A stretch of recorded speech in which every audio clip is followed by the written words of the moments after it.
Good evening, Dom. I'm not sure if anyone will believe every single detail of what I'm about to share, but I need to get this story out. It's been a little over a year since it all happened, and only now do I find the strength to revisit this memory without losing myself in fear. I still tremble when I recall it, but I hope that by sharing I can finally leave it behind. My name is Gianna, I'm 28 years old, and until a few months ago I lived a pretty normal life in New York City. I worked as a secretary in a dental office, woke up early every day, and dealt with the rush of public transportation, the noise of the streets, and people's impatience. Nothing really strayed from my routine until that rainy September day when I met Brandon. It was a Friday afternoon. I had just left work, exhausted and in a foul mood. My boss had scolded me for a mistake that honestly wasn't even my fault. Outside, heavy rain had slowed traffic on the FDR drive to a standstill. All I wanted was to get home, kick off my shoes and pretend the world didn't exist. But the bus stop was packed, and the downpour showed no signs of letting up. My umbrella was so old it flipped inside out with the first gust of wind. I stood there half soaked and furious until a tall man with a calm voice approached me, holding a large black umbrella big enough to cover both of us. He had one of those smiles that seemed to open up his entire soul. He wore a thin, somewhat retro dress shirt and spotless shoes, even in the mud. "You shouldn't stand in the rain like that, you'll end up catching a cold," he said, inviting me to step out of the downpour. I thanked him, feeling awkward. I was still bitter about the scolding at work, but his kindness disarmed me. He introduced himself as Brandon, offered me a ride share to get home safely — he didn't have his own car at the time — and insisted on accompanying me until he knew I was secure. Normally, I wouldn't accept help from a stranger, but there was something about his manner that inspired confidence. A hint of old-fashioned courtesy you just don't see anymore. We talked briefly on the ride. I learned he lived alone and worked as a consultant in some field that wasn't entirely clear.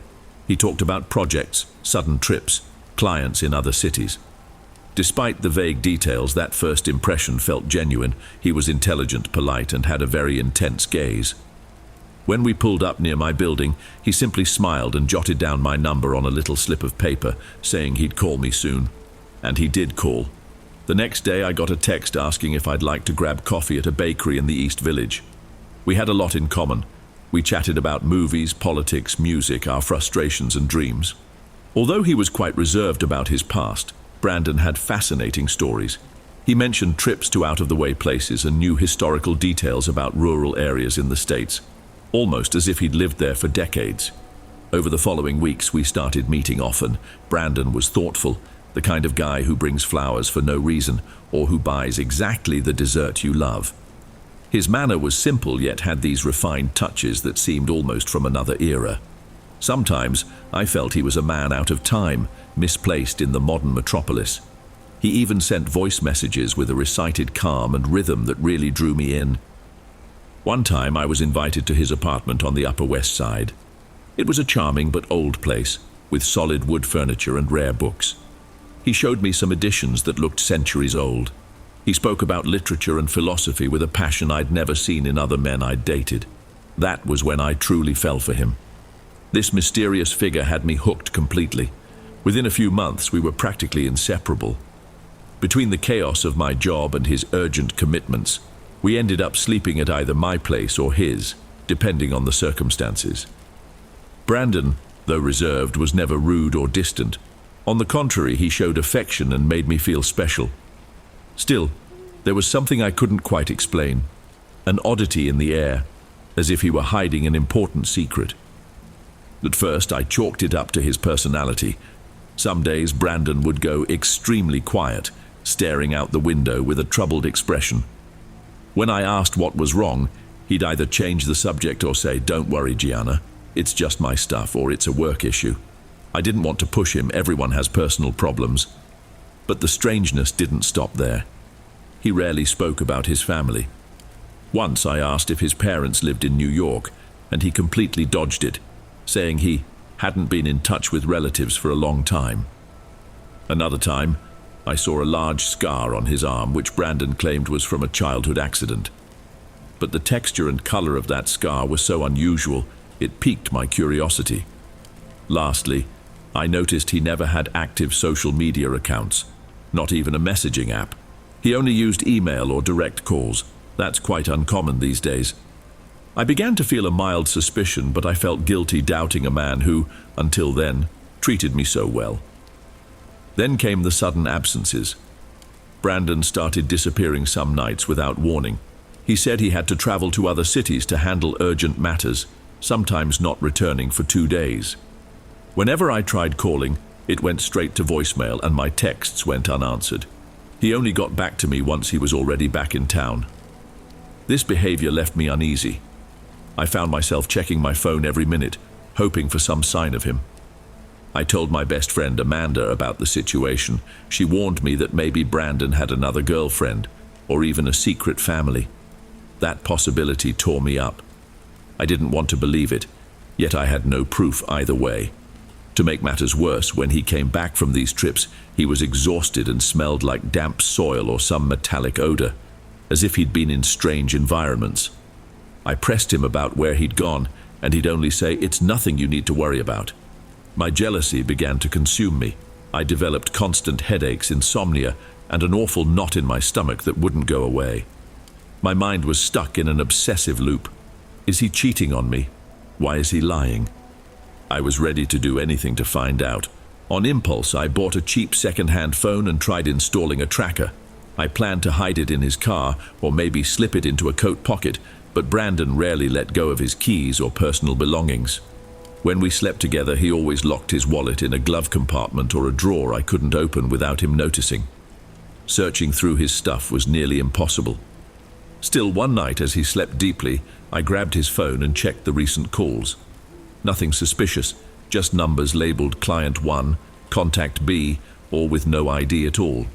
Nothing that proved infidelity. But that only amped up my paranoia. Who saves contacts like that? Why are there no long messages, no voice note exchanges? Nothing. I talked to Amanda again and she said maybe I was freaking out over nothing. She reminded me that I'd ended past relationships over jealousy. But this felt different. There was a denser atmosphere, a screaming silence, and I loved him. I didn't want to wreck that with paranoia. Yet the absences continued. Then I noticed Brandon was becoming physically stranger. One night, we woke up drenched in sweat because the ceiling fan had broken. When I turned on the light, I saw dark stains on his t-shirt. They looked like soil splatters, but there was also something darker, almost black. He got up, agitated, and rushed to the bathroom, saying he had to wash that shirt before it stained permanently. He didn't let me get close. A few days later, I saw a large scratch on his back. It looked like it had been caused by fingernails or something sharp. He assured me it was an accident at work, but his uneasy expression told me otherwise. I started having nightmares, seeing Brandon in fights or worse. In my dreams, he was surrounded by shadows, holding objects stained with a dark liquid. I woke up drenched in sweat, too terrified to discuss this with anyone but Amanda. "Girl, I know this may sound crazy," I told her, "but I feel there's something profoundly wrong with him." My suspicion reached a climax on a Sunday night. Brandon came home around 2 a.m, out of breath, his shirt partially torn. I was in the living room, lights off, waiting. As soon as he came in, I locked the door, determined to get answers. "Where were you, Brandon?" I asked. He tried to calm me down, but he couldn't look me in the eye. "It's not what you think, Gianna. I just need you to trust me, but I can't explain right now." My anger boiled over. "Can't or won't? You vanish and come back like this, like you've been in a fight. And you still want me to trust you?" He ran his fingers through his hair, frustrated. It seemed like he was searching for a way to explain himself, but all he managed was, "I'm sorry, I have no choice." "What choice? Are you seeing someone else, caught up in something illegal? Tell me the truth." Brandon looked at me with an expression that was part pity, part something that I interpreted as fear. Except the fear wasn't of me, it was of something or someone haunting him. "It'd be so much worse if you knew. Believe me, I've been trying to handle it without involving you," he said quietly, sounding exhausted by whatever invisible burden he carried. The tension escalated, and before I knew it, we were shouting at each other. He refused to give details, and I insisted. Finally, Brandon stormed out. slamming the door behind him, leaving me sobbing in the dark. After that fight, he disappeared for almost a week. In that time, my anxiety devoured me. I could barely work, ate little, and hardly slept. Amanda visited my apartment often, trying to distract me, but all I could talk about was Brandon and my suspicions. Look, G, maybe he's involved in smuggling or trafficking, I don't know, but all this talk about stains, cuts, disappearances. Amanda paused, taking a deep breath. Just don't do anything reckless, okay? But I was already desperate. One night, I decided to wait near his building to see if he'd show up. I stayed in my car, lights off, watching the old entrance. Around 2 in the morning, I saw his car pull up on a side street. Brandon got out carrying something I couldn't make out and went into the garage. It sent a chill through me. I waited a few more minutes, then followed him on foot, staying quiet. The garage door closed too quickly. I couldn't get in, but I searched for a way to peer through the building's side windows. When I finally found a corridor that let me look inside, I saw a scene that made my stomach turn. Brandon's shirt was soaked in some dark substance, and he was whispering into his phone. I could only make out fragments like, "I can't hold it off anymore," and "she's starting to suspect." I tried moving closer to hear better, but accidentally kicked a trash can, making a loud noise. The corridor lights flicked on. I ran back to my car. He didn't see me, but my heart nearly burst out of my chest. Now I was more convinced than ever that something was terribly wrong. But what? Crime? A cult? I tried to think rationally, but my memories began taking on a new meaning. The way he healed from scratches so quickly, how his eyes seemed to glow faintly in the dark, the clothes stained with that mysterious liquid, the metallic smell like blood. My mind wandered to absurd possibilities. What if Brandon wasn't entirely human? I thought of the vampire stories I read as a teenager. I laughed at myself. A vampire in New York? Ridiculous. Still, the doubt took root in my mind. Determined to uncover the truth, I did something riskier. On Thursday, Brandon texted me saying he wanted to meet at my place to explain everything and maybe restart what we had. But late at night, he told me an emergency had come up and he had to leave in a hurry. I was furious. Without telling anyone, I got in my car and followed him. I was obsessed with knowing the truth. I tailed him through various streets, watched as he took the I-95 heading upstate. I kept my headlights low so he wouldn't notice. After about 40 minutes, he turned onto a secondary road without streetlights, a dirt path, really. Despite my fear, I drove on deeper into what seemed like nowhere. We ended up in a deserted area, tall grass everywhere. He stopped his car. Under the faint light of the moon, I saw him open the trunk and pull out a large bundle wrapped in a dark tarp. My blood ran cold. It looked heavy, enough to make him struggle. I kept my car at a distance, lights off, and got out quietly. I watched him head into the brush toward a small clearing.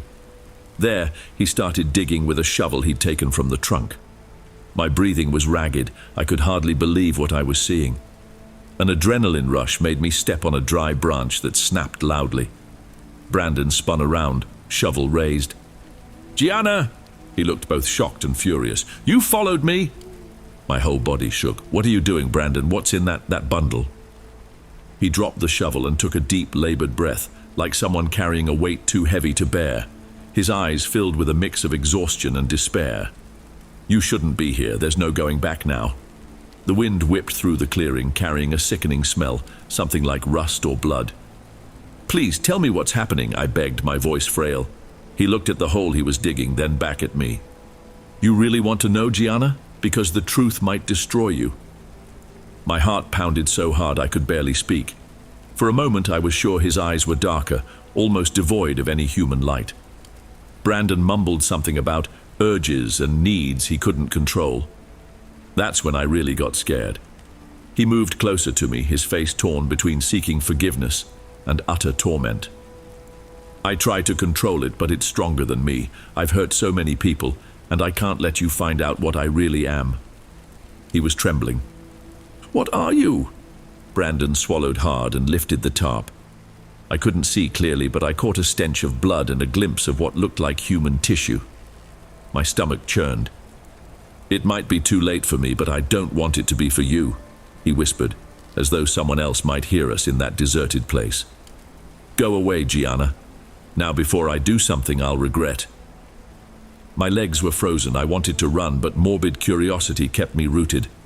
Suddenly he lunged forward and shoved me back. I stumbled, landing on the damp ground, and he looked at me with raw anguish. "I'm sorry, but I can't let you talk." Panicked, I tried to stand, but something heavy and metallic struck my head. Darkness swallowed my vision. My last recollections were his tortured cries, as if he was at war with himself, and the wind roaring through the trees. I woke up in broad daylight, alone in that field, my head throbbing. There was a dried bloodstain on my forehead. I stumbled to my feet and noticed the hole Brandon had dug was now filled in, with no sign of the tarp or anything else. His car was gone, but mine still stood on the edge of the road. Reeling, I managed to drive to the nearest public hospital. I got basic treatment, and when they asked what happened, I lied and said I was mugged. I couldn't bring myself to tell the truth. Who would believe me? I wasn't even sure what was real anymore. Did I try reporting Brandon to the police? Yes, but it led nowhere. They checked the address I gave them. There was no record of a Brandon Lewis Carter, the name he'd given me, living in that building. The apartment. It was empty, according to the superintendent, who claimed he'd never seen anyone matching Brandon's description. I was in shock. How was that possible? I searched public records for any sign of him. Nothing. No ID, no social security number, no trace of him anywhere. It was like he never existed. I started to wonder if I was losing my mind. My anxiety attacks worsened. I saw Brandon's face in every well-dressed man passing me on the street. I stopped going to work out of fear I'd run into him in some alley. My insomnia got worse, and Amanda was so concerned she called my parents to help. They insisted I needed therapy, as the whole story sounded unbelievable. But I knew what I lived through was real, the memories, the gifts, the conversations, all too vivid to be fantasy. Then why was there no trace of him? Eventually, I suffered a nervous breakdown. In the middle of Fifth Avenue, I started screaming that he's after me, he's going to kill me. Bystanders either pitied me or looked on in confusion. I was taken to a psychiatric ward and spent about 2 weeks there. They put me on strong meds, leaving me in a dazed state, barely able to tell dream from reality. Anytime I tried to talk about my experience, I'd get skeptical looks, like I was just another patient raving nonsense. After much pleading, along with Amanda's and my parents' support, I got out of the hospital. I went on lighter medication and started intense therapy. I seemed to be improving. My headaches lessened. But deep down, the fear remained. One night, back in my own place, resuming my normal routine, I thought I saw Brandon standing under the streetlight outside my building. From the window, I recognized his posture, the way his shirt hung off his frame, his hands in his pockets. I blinked and he was gone. A hallucination, or real? I locked all my doors and windows, checking the peephole multiple times a day. My therapist assured me I was projecting my trauma. Maybe she was right. Still, I ask myself, what if Brandon really is still lurking? What if he's not human, or if he's a criminal so cunning he can erase every trace of himself? Nothing convinces me he wasn't real.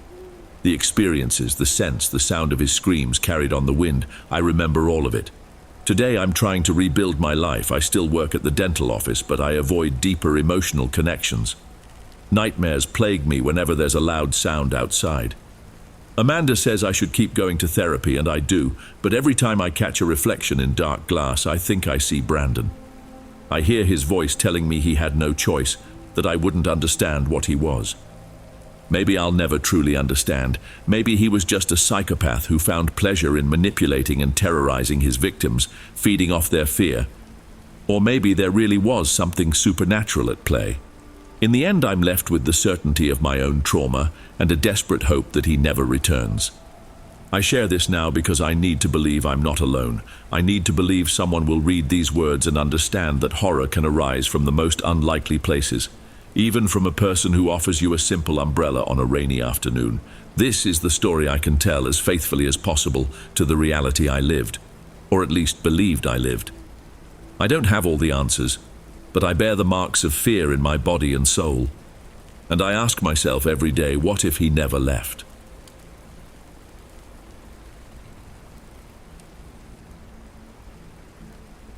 Before we move on to the next story, if you're new here, don't forget to subscribe to the channel and turn on the notification bell to get the latest stories. Your presence means a lot, and your support is essential. All right, let's keep going.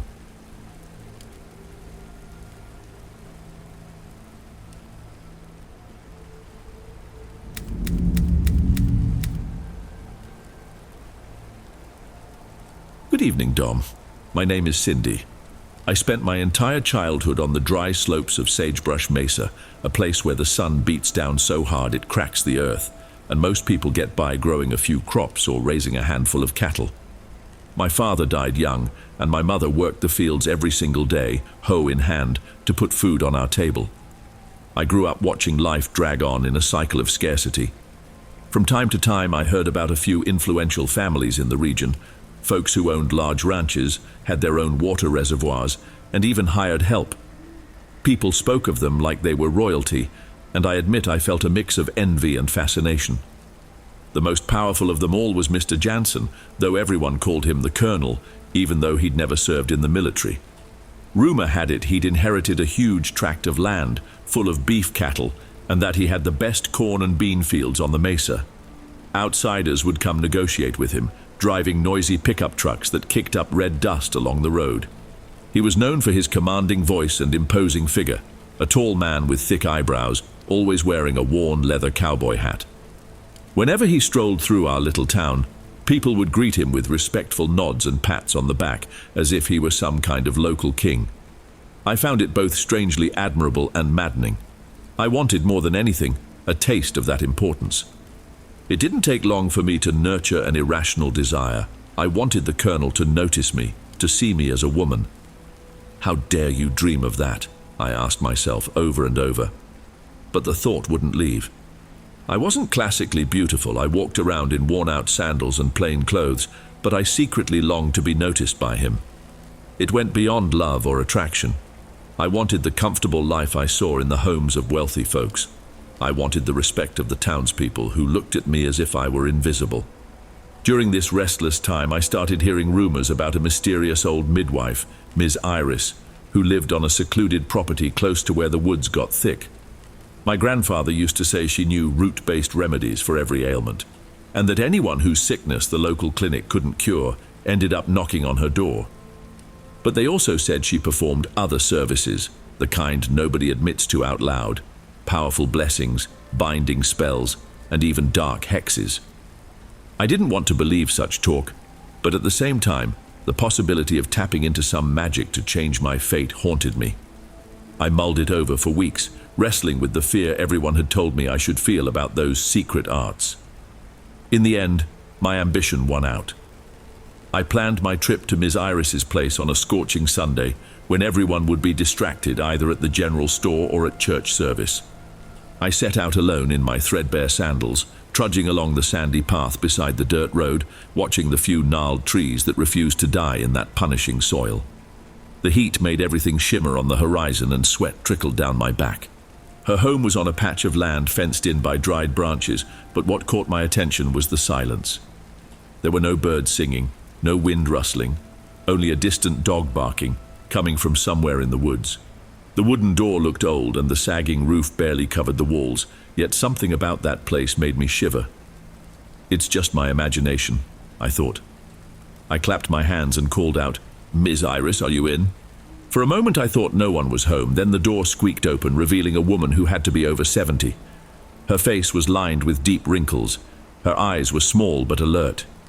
She looked me up and down without a word until I finally spoke, my voice trembling slightly. "Sorry to bother you, I'm Cindy. I live not too far down by the flats of Sagebrush Mesa. I wanted to talk to you about, well, a problem I have." She cleared her throat and stepped aside to let me in. The instant I crossed that doorway, a chill ran through me. Herbs hung from cords on the ceiling, bottles of strange-colored liquids lined wooden shelves, and small altars with candles and unfamiliar figures dotted the corners. A strong smell of sage mixed with tobacco lingered in the air. I almost turned back, but forced myself to stay. Ms. Iris gave me a piercing look as though she could see right inside my head. "I know what you came for," she rasped. "But are you sure this is the road you want to take?" I shuddered when I heard that. How could she guess? Maybe my anxious expression gave me away. Still, I didn't dodge the subject. I need someone to fall in love with me. I see, and this person's a tough one, right? Someone with money, if I'm not mistaken. I didn't even have to confirm. Her gaze narrowed like she was saying, they all want the same thing.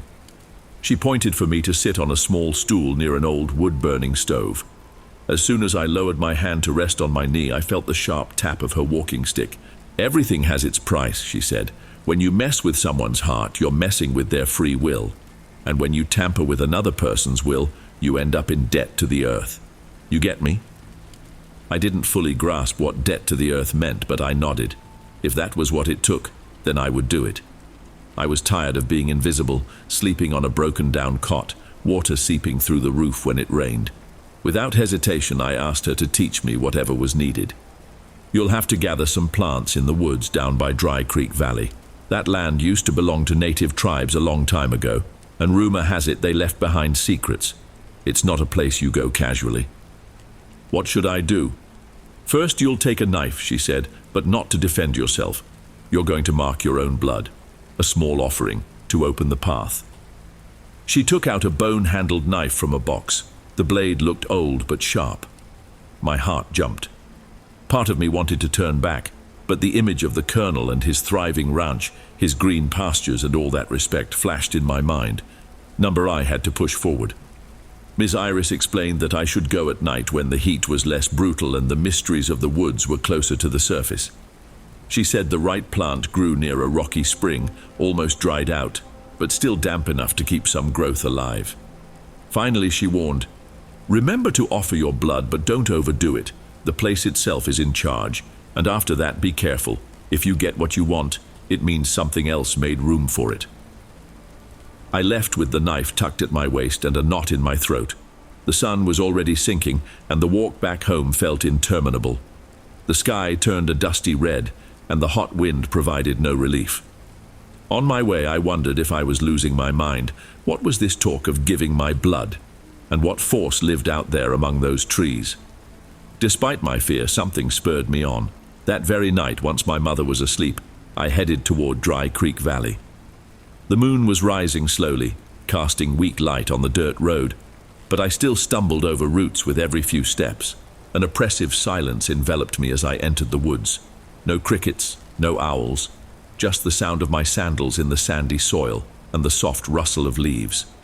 Occasionally, a twig snapped in the distance, making my heart pound, yet I saw nothing.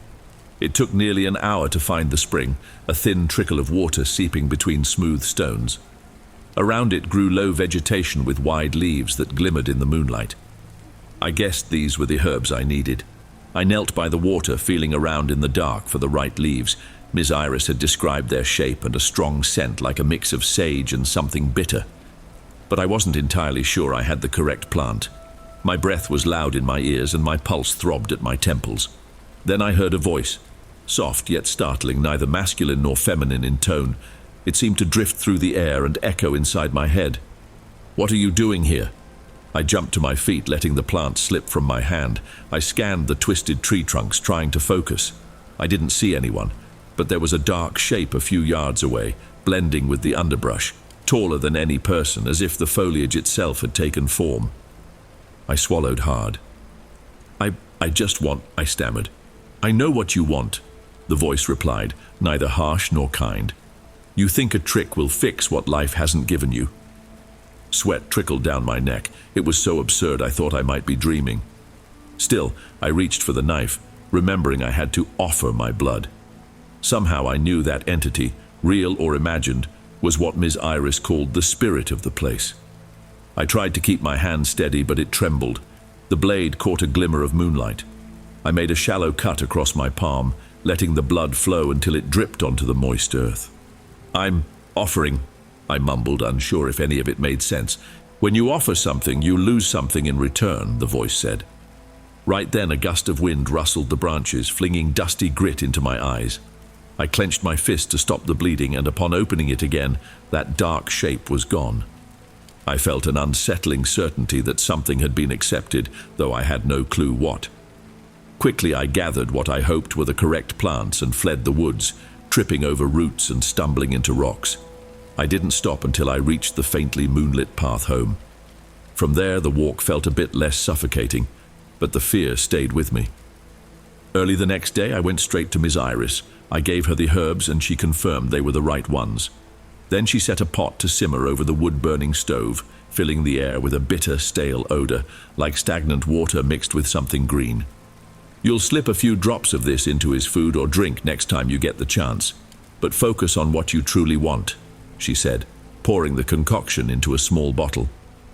I clutched that vial like a talisman, my nerves on edge. Deep down, I felt a pang of shame about what I was about to do, but I was convinced I had no other way out. All that was left was the right opportunity. It came the following week when the Colonel hosted a luncheon to celebrate buying more cattle. Maybe because he saw me as some sort of helper, the cooks let me lend a hand in the kitchen. Pots were boiling, people were bustling in and out. The Colonel paced around the yard, talking and gesturing loudly. When no one was looking, I slipped over to the pitcher of lemonade set aside for him and dripped in a few drops of the brew. I tried not to think about what it meant. I just sealed the bottle and tucked it into my dress pocket. My heart was racing. Moments later, I saw him filling a glass, taking a sip, and my stomach turned. That's it, I thought. Over the next few days, he seemed kinder to me. He'd come over to greet me, asking if I needed anything. Soon, our talks grew longer, and he began showing up at my door on his bay horse, chatting about trivial things. Yet there was a new light in his eyes, almost like he was spellbound. It thrilled me in a peculiar way. Me, Cindy, being courted by the region's most powerful man. But it didn't take long before I realized something was off. The Colonel grew quieter, sometimes distant. On certain nights, he said he couldn't sleep, that he heard voices calling out to him in the dark and saw shadows moving in his house. He tried to laugh it off, but he looked exhausted with heavy circles under his eyes. One evening he showed up clearly disturbed. "Cindy, do you think the woods have a will of their own?" he asked, staring at the ground. "I keep feeling like something's following me whenever I head to the barn at night." A chill ran through me. He was describing the same dread I'd felt, that sense of being watched, but I denied it.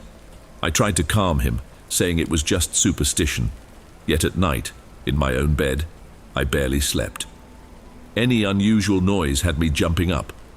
The air felt heavier, and sometimes I caught a strong, earthy scent, like damp soil, even though it hadn't rained. Worse odd happenings began around his ranch. One morning, a steer turned up dead with no visible wounds. The dogs acted skittish and snarled at some dark spot in the yard no one else could see. The Colonel, looking weaker by the day, kept complaining he was cold at night, despite the heat of the season. Worst of all, he became obsessively jealous, always suspicious of other men, following me from a distance. His expression was tense, sometimes almost threatening. Once I found him at dawn in my yard, perched on a tree stump. His clothes were dirty, and he had a wild look in his eyes, like he hadn't slept at all. He told me that during the night he'd woken up feeling a crushing weight on his chest, as if something invisible was sitting on him, keeping him from moving. His voice was low, almost a whisper, and he stared at me like I could save him. "What's happening to me, Cindy?" he asked, voice trembling. I had no answer. Silently, I backed away, my palms sweaty. I couldn't bring myself to mention Miss Iris or the spell. He mounted his horse and rode off, staggering like a sick man. That same night, I awoke to frantic barking. Peeking through a gap in the window, I swear I saw something moving near the fence, tall, dark, blending with the bushes. I raised my lantern, trying to see more clearly, but there was nothing. Still, a powerful smell of trampled grass and freshly turned earth hung in the air. And at dawn, I was sure I saw wet footprints circling my house. Days passed. The Colonel's health declined rapidly. He lost weight, went pale, and kept himself shut away, barely eating. People in town whispered that it was a curse or divine punishment. As for me, I began having constant headaches and feeling an overwhelming fatigue, like something was draining my energy. Nightmares plagued me. Again and again I saw that spring in Dry Creek Valley, but the water was dark, oily, and there were voices whispering my name over and over. I tried to see Miss Iris for help, but a neighbor told me she had disappeared. No one knew where she went. Her house had been broken into, everything turned upside down. Panic engulfed me. I was alone. Whatever was happening, there was no one left to explain how to break it. Then came the blow that shattered my world. The colonel was found dead in his bedroom one morning, discovered by a ranch hand. Everyone was horrified. His eyes were open, and his face looked twisted by both fear and pain. No wounds, no clear sign of violence, but his skin was oddly discolored, as if he'd suffocated or wrestled with something unseen. Some said he had a heart attack. Others swore there were markings that resembled root-like scratches. All I know is that the news struck me like a bolt of lightning. Guilt crushed me. I went to the wake but couldn't bring myself to go inside. From outside I glimpsed the colonel's family, crying, praying. A wave of dizziness hit me, and my chest felt tight. I needed to undo this spell, but there was nowhere to turn. I hurried home, heart pounding. Stepping through the door, I felt the air grow heavy, filled with a stale odor I'd never noticed before. I was certain something was there in the half-light. But when I lit my lantern, no one was visible. I just felt a presence, a thick, suffocating energy, as if someone stood close by, watching me. Then, like a whisper from the walls, I heard, "You belong to me too." My blood ran cold. I dropped the lantern and fled outside, tears streaming. It took ages to calm down. The next night it happened again. Footsteps in the yard, distant voices, that stifling sensation of being observed. My face showed obvious strain. I couldn't sleep or eat. As the colonel had wasted away, it seemed I was heading down the same path. I write these words now with trembling hands, not knowing how much time I have left. Maybe it was all just superstition, my mind poisoned by guilt for dabbling in forbidden arts. Yet with each passing day, I'm convinced there's something real out there, something roaming beyond my walls, watching me. I've thought of returning to Dry Creek Valley, making some sort of offering or apology, but I don't know if I have the courage to face that emptiness among the trees again. I'm not sure I'll ever break free of this debt. I learned too late that if you ask the earth for something, it might grant your wish, but it'll collect its payment in ways you're never prepared to pay. Hey everyone, thanks for listening. Click the notification bell to stay updated on all future narrations. I post new videos here every day. I hope to see you in the next one. On the screen now, I'm leaving 2 other great videos I know you'll enjoy. See you there.